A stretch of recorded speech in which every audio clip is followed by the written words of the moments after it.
Assalamualaikum warahmatullahi wabarakatuh. Waalaikumsalam warahmatullahi wabarakatuh. Kami dari kelompok 2 di sini kami akan mempresentasikan hasil diskusi kami yang bertemakan arsitektur monumen. Berikut pengertian arsitektur monumen yang akan dijelaskan oleh saudari.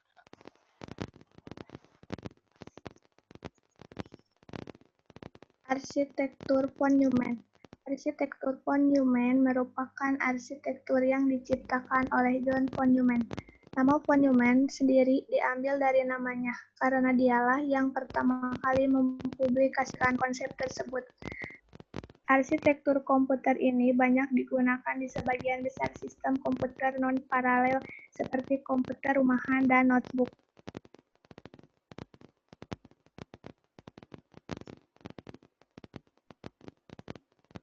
Pengertian IAS. Mesin IAS adalah komputer elektronik pertama yang dibuat di Institute for Advanced Study di Princeton, New Jersey. Kadang-kadang disebut mesin von Neumann karena makalah yang menjelaskan desainnya diedit oleh John von Neumann, seorang profesor matematika di Universitas Princeton dan IAS. Komputer itu dibangun dari akhir 1945 hingga 1951 di bawah arahannya.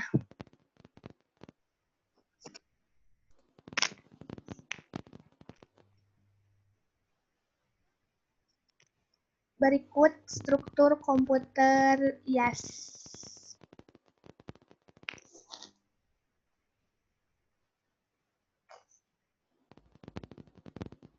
Sejarah singkat komputer.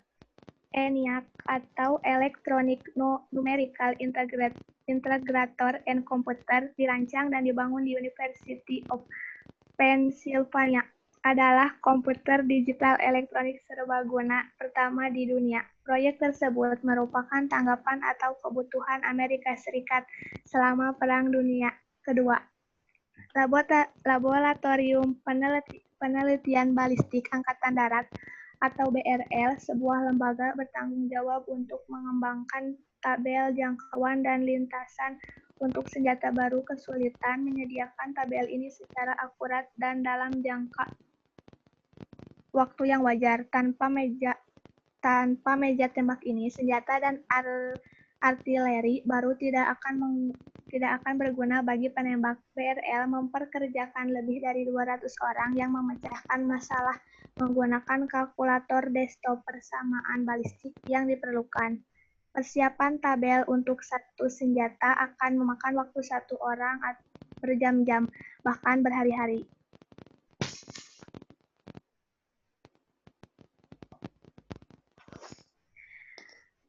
Selanjutnya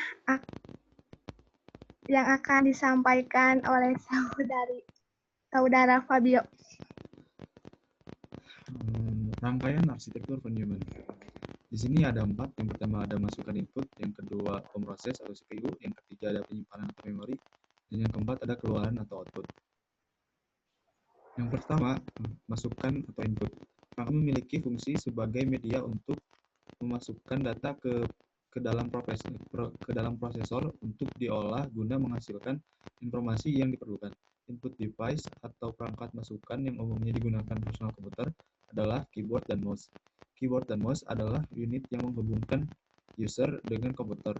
Selain itu, terdapat joystick yang biasa digunakan untuk bermain games atau permainan dengan komputer. Yang kedua, pemroses atau CPU. CPU atau Central Processing Unit merupakan tempat pemroses dari instruksi-instruksi program. Bentuknya berupa chip yang terdiri dari jutaan IC. CPU terdiri dari 2 bagian utama, yaitu unit kendali atau control unit, serta unit aritmatika dan logika atau ALU. Unit kendali atau control unit ini bertugas untuk mengatur dan mengendalikan semua peralatan yang ada pada sistem komputer. Sedangkan unit aritmatika dan logika atau ALU, tugas utama dari ALU adalah melakukan semua perhitungan aritmatika yang terjadi sesuai dengan instruksi program. Yang ketiga, penyimpanan atau memori. Memori merupakan media penyimpanan data pada komputer. Jenis memori dibagi menjadi dua, yaitu RAM, Random Access Memory, dan ROM, Read Only Memory. RAM adalah memori utama bagi komputer yang memegang arahan data yang akan diproses oleh prosesor. RAM sendiri bersifat volatile, artinya data yang disimpan di dalamnya akan hilang ketika tidak dialiri arus listrik. Sedangkan ROM ini bersifat permanen, artinya program atau data yang disimpan di dalam ROM ini tidak mudah hilang atau berubah walau aliran listrik dimatikan. Yang terakhir ada keluaran atau output. Perangkat output adalah perangkat komputer yang digunakan untuk menampilkan atau menyampaikan informasi kepada penggunanya. Informasi yang ditampilkan oleh komputer merupakan hasil dari pemrosesan yang telah dilakukan oleh komputer. Informasi yang diteruskan oleh komputer melalui perangkat output dapat berupa tampilan di layar hasil cetakan, suara, dan sebagainya. Jenis-jenis RAM dan ROM akan dijelaskan oleh Saudara Jendra. Jenis-jenis RAM dan ROM. Yang pertama adalah RAM. Di RAM atau yang bisa disebut dengan dynamic RAM adalah jenis RAM yang secara berkala harus disegarkan oleh CPU agar data yang terkandung di dalamnya tidak hilang. CD-RAM atau bisa disebut juga dengan Synchronous Dynamic RAM adalah jenis RAM yang paling umum digunakan pada PC masa sekarang. RAM ini disinkronisasi oleh clock system dan memiliki kecepatan lebih tinggi daripada DRAM. SRAM, Static RAM, adalah jenis memori yang tidak perlu penyegaran oleh CPU agar data yang terdapat di dalamnya tetap tersimpan dengan baik. RDRAM, Rambus Dynamic RAM, adalah jenis memori yang lebih cepat dan lebih mahal daripada CD-RAM. DDR, Double Data Rate, tipe RAM yang menggunakan teknologi double clock play. DDR merupakan tipe RAM yang banyak beredar saat sekarang sudah semakin berkembang dengan munculnya DDR4 yang memiliki kecepatan yang sangat tinggi.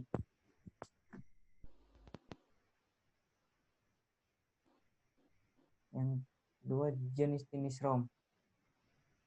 ROM ada 4 jenis, yaitu PROM, Programmable Read-Only Memory. Yang kedua, EPROM, Ensemble Programmable Read-Only Memory. Yang ketiga, EEPROM, Electrically Erasable Programmable Read-Only Memory. Yang keempat, Flash Memory.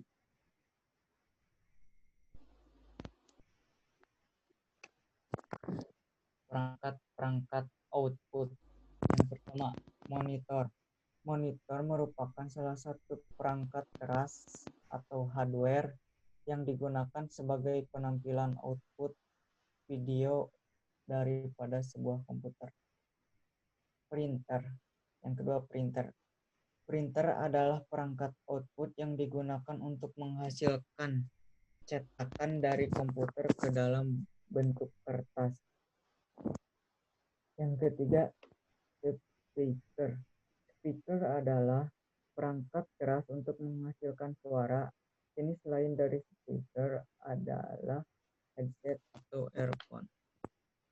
Yang keempat, infocus atau proyektor. Infocus juga merupakan alat output biasanya digunakan untuk presentasi yang dihubungkan ke komputer untuk menampilkan apa yang ada pada monitor ke suatu screen atau layar pada dinding.